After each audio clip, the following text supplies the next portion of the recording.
ऐसे कितने स्टूडेंट्स हैं जो ये गलती करते हैं कि पढ़ते तो बहुत हैं। हाँ, कुछ ऐसे भी होते हैं जो बिल्कुल नहीं पढ़ते, लेकिन हम बात कर रहे हैं उनकी जो पढ़ते तो बहुत हैं लेकिन लगता नहीं कि जितना वो पढ़ते हैं उतना पढ़ते हैं। क्या मतलब इसका कि मान लो अगर कोई स्टूडेंट है, अगर वो 8 से 10 घंटे की पढ़ाई कर रहा है तो पढ़ाई करने के बाद में ये लगता नहीं है कि 8 से 10 घंटे उसने पढ़ा है। जो आउटकम दिखना चाहिए वो दिखता नहीं है। पढ़ाई तो 8 से 10 घंटे की है, लेकिन लग ऐसा रहा है कि यार सिर्फ 2 घंटे ही पढ़े। आउटकम को देखकर ऐसा लग रहा है कि 2 घंटे भी ठीक से पढ़ाई नहीं किए। तो क्या फ़ायदा फिर 8 से 10 घंटे की इतनी लंबी स्टडी करने का। तो ऐसा क्या करें कि अगर आप 4 घंटे भी पढ़ाई करो तो लगना चाहिए कि हाँ 4 घंटे हमने पढ़ाई की है, वरना 10-12 घंटे आप पढ़ लो दिखाने के लिए, होना कुछ नहीं है उससे।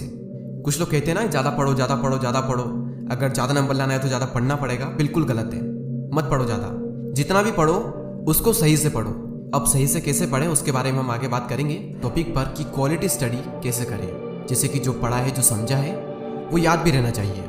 देखो, कोई भी वो टॉपिक जो आपने पढ़ा है, अगर आप उस टॉपिक को दूसरों को पढ़ा सकते हो, समझा सकते हो, यानी कि आपने उस टॉपिक को बेस्ट वे में पढ़ा है। अब सवाल ये आता है कि यही तो हमें चाहिए कि ऐसा किस तरह से पढ़े कि हम दूसरों को भी पढ़ा सकें। वो बेस्ट तरीका आखिर है क्या?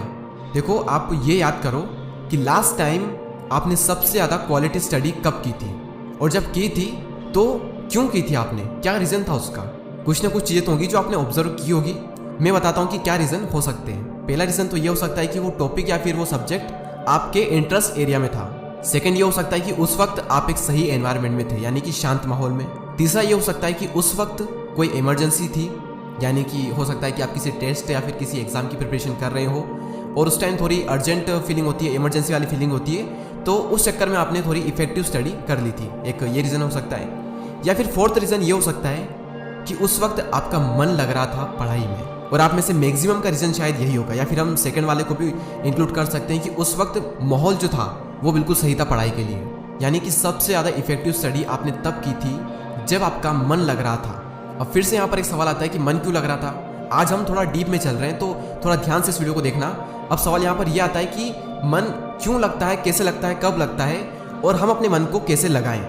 देखो, इमरजेंसी में मन लगे या ना लगे, उस वक्त तो हमें मन लगाना ही पड़ता है, हम मन लगा लेते हैं। लेकिन हम उसकी बात नहीं कर रहे, हम बात कर रहे हैं नॉर्मल टाइम में हम मन कैसे लगाएं पढ़ाई में। देखो, एक तो मन तब लगता है जब एनवायरनमेंट बिल्कुल सही हो। यानी मान लो अगर घर पर सब टीवी देख रहे हैं और आप भी उनके साथ में टीवी देख रहे हो, तो आपका मन क्यों करेगा पढ़ाई करने को? क्योंकि आपको तो मज़ा आ रहा है टीवी देखने में। और जब एक तरफ मज़ा आ रहा है, एक तरफ दर्द है, तो माइंड तो डेफिनेटली मज़े को ही चूज़ करेगा।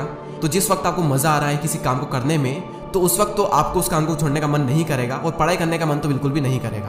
और वहीं दूसरी ओर अगर आपने घर में किसी को पढ़ता हुआ देख लिया, तो कहीं ना कहीं आपके अंदर से ये फीलिंग आएगी कि यार मुझे भी पढ़ लेना चाहिए। तो मेरे अकॉर्डिंग एनवायरनमेंट का थोड़ा बहुत फ़र्क तो पड़ता है। दूसरा ये कि टाइम का भी फ़र्क पड़ता है कि आप कब पढ़ने बैठ रहे हो। दुनिया भर के फालतू के काम करके आ गए और जनाब फिर पढ़ने बैठ रहे हैं। आपको अपने अकॉर्डिंग ये पता होना चाहिए कि आपका माइंड किस टाइम पर सबसे ज़्यादा एक्टिव होता है, उसी टाइम पर आप सबसे ज़्यादा क्वालिटी स्टडी कर पाओगे। और ये बात आपके अलावा किसी को अच्छे से पता नहीं है कि आपका माइंड किस टाइम पर सबसे ज़्यादा एक्टिव होता है, सबसे ज़्यादा फ्रेश होता है। यानी उस वक्त आप कितना भी मुश्किल काम क्यों ना वो आप इजीली कर सकते हो, ये बात सिर्फ आप ही को पता है। तो वही टाइम आपको सेलेक्ट करना है और उसी टाइम पर आपको पढ़ने बैठना है। तो ये था दूसरा रीज़न टाइम का। और तीसरा, जिनका कभी कभी मन लगता है, क्योंकि कुछ तो ऐसे होंगे ना जिनका कभी मन ही नहीं लगता है, इसलिए हम बात कर रहे हैं उनकी जिनका कभी कभी मन लगता है। वो इसीलिए लगता है क्योंकि उनको उनके फ्यूचर की चिंता है। देखो, वैसे तो चिंता चीता समान होती है, लेकिन अपने भविष्य के लिए की गई थोड़ी सी चिंता आपको आने वाली कई सारी चिंताओं से बचा सकती है। और जिनका कभी कभार मन लगता है, वो उन्हीं का लगता है जो अपनी लाइफ से संतुष्ट नहीं है। वो नहीं रहना चाहते जैसे वो अभी हैं, उन्हें उनके हालातों से नफरत है। वो ये नहीं चाहते कि उन्हें बाद में पछताना पड़े, या फिर ये कहना पड़े कि काश यार उस टाइम पर ऐसा कर लेता, काश वैसा कर लेता।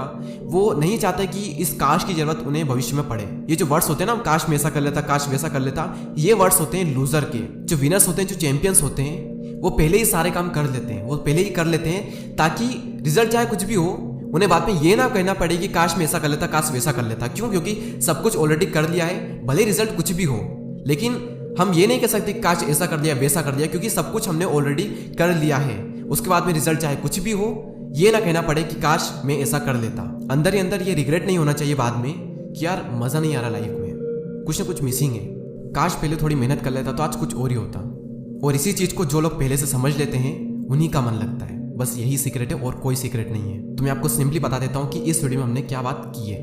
सबसे पहले हमने बात की थी कि ज़्यादा पढ़ना ज़रूरी नहीं है, जितना भी पढ़ रहे हो वो सही से पढ़ो, यानी क्वालिटी स्टडी करो। फिर सवाल ये आता है कि क्वालिटी स्टडी कैसे करें। देखो, क्वालिटी स्टडी तब होती है जब आपका मन लग रहा होता है पढ़ाई में, ठीक है। अब सवाल ये आता है कि मन कैसे लगता है और हमें कैसे लगाना है। देखो, मन लगता है पहला तब जब एनवायरनमेंट सही हो, दूसरा जब टाइम सही हो, यानी आपका माइंड बिल्कुल एक्टिव हो। ये आपको पता है कि आपका माइंड सबसे ज़्यादा एक्टिव कब होता है, वो रात में भी हो सकता है, दिन में भी हो सकता है। और तीसरा ये कि उन्हीं का मन लगता है जिनको अपने फ्यूचर की चिंता हो, या फिर ये कहें कि वो जो पहले से ही अपने फ्यूचर को इमेजिन कर लेते हैं, उन्हीं का मन लगता है। एंड आई नो कि आपके और भी कई सारे क्वेश्चंस हैं, जैसे कि डिस्ट्रैक्शन को अवॉइड कैसे करें, एक दिन में कितना पढ़ना चाहिए, दिन में पढ़ना सही है या फिर रात में पढ़ना सही है, स्लीपिंग टाइम जो है हमारा वो कितना होना चाहिए, पढ़ा हुआ याद कैसे रखें। तो ऐसे कई सारे क्वेश्चंस हैं जिनका जवाब या फिर उनके